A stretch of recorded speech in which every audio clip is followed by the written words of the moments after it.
Calá, noiva. A noiva é uma figura de grande importância nas Escrituras. De fato, a Escritura é, por si, o relato e a manifestação de um casamento entre Adonai e o seu povo. Esse casamento se deu na ocasião do recebimento da Torá no Sinai, sendo ela própria os votos dessa união. Pois teu marido é aquele que te fez, Adonai dos exércitos é o seu nome. Ó filhos rebeldes, voltai a mim, porque eu sou o vosso esposo. O povo, porém, se desvirtuou, adulterando diversas vezes, o que causou, por fim, a separação dos reinos do norte e do sul. Adonai afastou as 10 tribos do norte para o exílio, dando-lhes uma Sefer Keritut, uma carta de divórcio. Diversas vezes, Adonai chama sua noiva ao arrependimento e retorno a ele.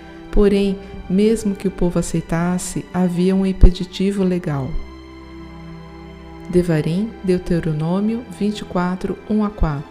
Quando um homem tomar uma mulher e se casar com ela, se ela não achar graça aos seus olhos, por haver ele encontrado nela imoralidade, far-lhe-á uma Sefer Keritut, uma carta de divórcio, e lhe a dará na mão e a despedirá de sua casa. Se ela, pois, saindo da casa dele, for e se casar com outro homem, e este também a desprezar e, fazendo-lhe carta de divórcio, lhe a der na mão e a despedir de sua casa, ou, se este último homem que a tomou para si por mulher vier a morrer, então seu primeiro marido que a despedira não poderá tornar a tomá-la por mulher, depois que foi contaminada, pois isso é abominação perante Adonai. Ou seja, por sua própria Torá, Adonai não poderia tomar sua noiva de volta, pois ela havia pertencido a outros maridos, cultuando deuses estranhos. No entanto, apesar disso ser uma abominação pela sua Torá, Adonai continua chamando o povo e até mesmo afirma que se casará com ele novamente.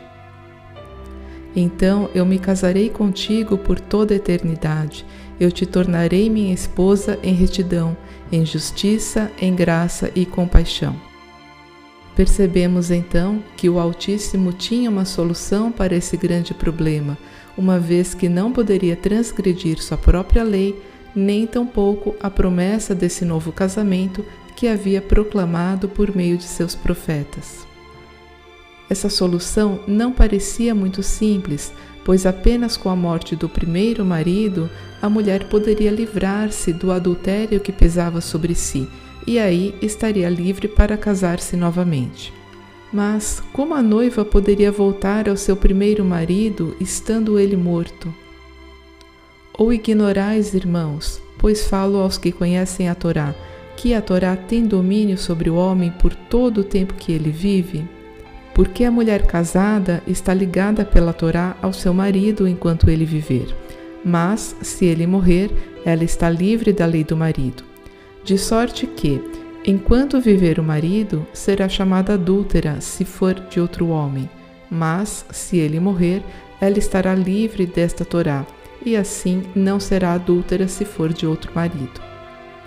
Assim também vós, meus irmãos, fostes mortos quanto a esta Torá, mediante o corpo de Cristo, para pertencerdes a outro, aquele que ressuscitou dentre os mortos, a fim de que frutifiquemos para Deus. Shaul HaShaliach, o apóstolo Paulo, mostrou que a solução para esse problema havia sido resolvida por meio do enviado de Adonai.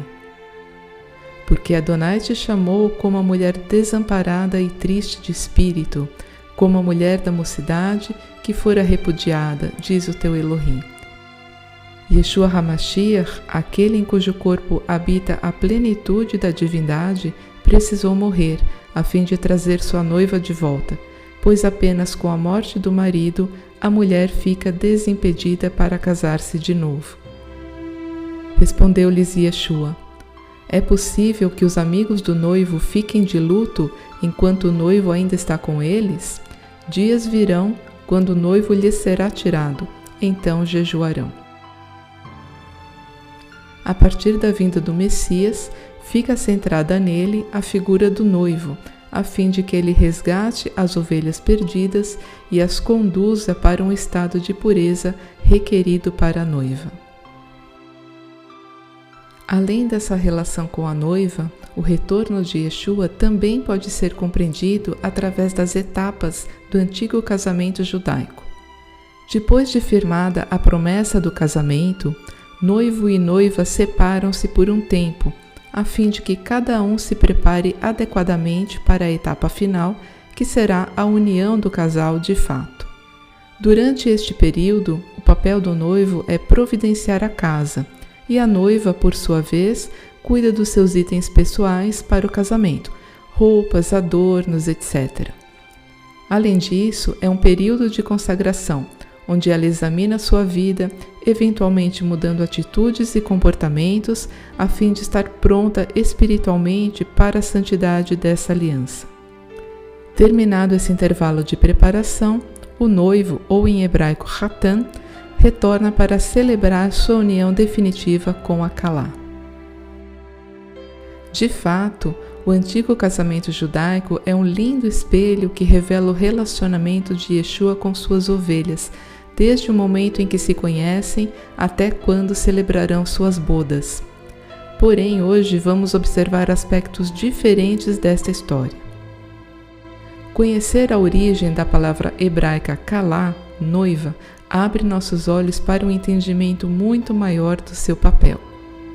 A palavra kalá está relacionada à raiz e verbo kalal, que significa terminar, completar, estar pronto, ou fazer ou tornar perfeito. Portanto, assim também é a Kalá, é aquela que está pronta, completa, perfeita. Tu és toda bela, querida minha, não há defeito em ti. Não lhe falta nada, a Kalá está preparada, vestida e consagrada, aguardando a chegada do noivo, que pode acontecer a qualquer momento. Mattiahu, Mateus 25, 1-13. O reino dos céus será semelhante a 10 virgens que pegaram suas candeias e saíram para encontrar-se com o noivo. 5 delas eram sábias, mas as outras 5 eram insensatas. As que eram insensatas, ao pegarem suas candeias, não levaram óleo de reserva consigo. Entretanto, as prudentes levaram óleo em vasilhas, junto com suas candeias. O noivo demorou a chegar, e todas ficaram com sono e adormeceram. À meia-noite ouviu-se um grito: Eis que vem o noivo, saí ao seu encontro. Então todas as virgens acordaram e foram preparar suas candeias. As insensatas recorreram às sábias: Dai-nos um pouco do vosso azeite, porque as nossas candeias estão se apagando. Porém as sábias responderam: Não podemos, pois assim faltará tanto para nós quanto para vós outras. Ide, portanto, aos que o vendem e comprai-o. Mas, saindo elas para comprar, chegou o noivo. As virgens que estavam preparadas entraram com ele para o banquete de núpcias, e a porta foi fechada. Mais tarde, todavia, chegaram as virgens insensatas e clamaram: Senhor, Senhor, abre a porta para nós. Contudo, ele lhes respondeu: Com certeza vos afirmo que não vos conheço. Portanto, vigiai, pois não sabeis o dia, tampouco a hora em que o Filho do Homem chegará. Como é a Kalá? O aspecto físico, que é a sombra do mundo perfeito, nos mostra que a noiva é pura, virgem. Ela pertence apenas ao noivo. O aspecto espiritual e verdadeiro dessa sombra é que a Kalá abstém-se de qualquer tipo de idolatria, o que é considerado como prostituição pela Escritura. Ela também não contamina sua alma, evitando pecado e tudo que desagrada a Adonai. Outro aspecto do mundo físico nos mostra que a noiva se adorna para seu noivo, procurando valorizar a beleza que ela tem. No mundo espiritual, essa beleza exterior reflete a beleza interior. A Kalá veste sua alma com o que há de mais precioso, amor, humildade, sabedoria, mansidão, temor a Adonai. Em nível espiritual, a Kalá indica o grau máximo de perfeição ou santidade que um servo de Adonai deve buscar, a fim de estar pronto para receber o Hatan, o noivo. A primeira fase do casamento judaico, que é esta na qual a noiva está separada do seu noivo, aguardando o seu retorno, é chamada inclusive de Kiddushin, ou seja, santificação. Pois tenho verdadeiro ciúme de vós, e esse zelo vem de Adonai, pois vos consagrei em casamento a um único esposo, que é o Messias, a fim de vos apresentar a ele como virgem pura. O papel da noiva de Yeshua, assim, não é apenas aguardá-lo, mas preparar-se adequadamente. Cerzir um vestido de pureza, adornar-se com joias de boas obras, consagrar seus pensamentos, coração e atitudes a Adonai, afastando-se de tudo que pode manchar a sua alma. E, acima de tudo, estar pronta, preparada, perfeita, exatamente como significa a palavra Kalá. Notem agora que fato interessante. Logo antes de entregar seu espírito a Adonai, Yeshua proclama: está consumado. Em hebraico, veja como seria essa frase. Na verdade, ela se constitui de uma única palavra, kulá, escrita exatamente da mesma forma que Kalá. Como também o Messias amou a sua Brit Hadashah Kehilá, congregação da nova aliança, e entregou-se a si mesmo por ela, a fim de santificá-la, tendo-a purificado por meio da imersão das águas da palavra de Adonai, para que ele pudesse apresentá-la como Kalá a si mesmo, congregação sem mancha, sem ruga, nem qualquer coisa semelhante, mas em toda a santidade e irrepreensível. Que todos aqueles que aguardam o noivo possam ser uma Kalá verdadeira para ele, pura, adornada, pronta e cheia de óleo na espera de seu amado. Este estudo continua no próximo vídeo. Obrigada por sua atenção e Shalom!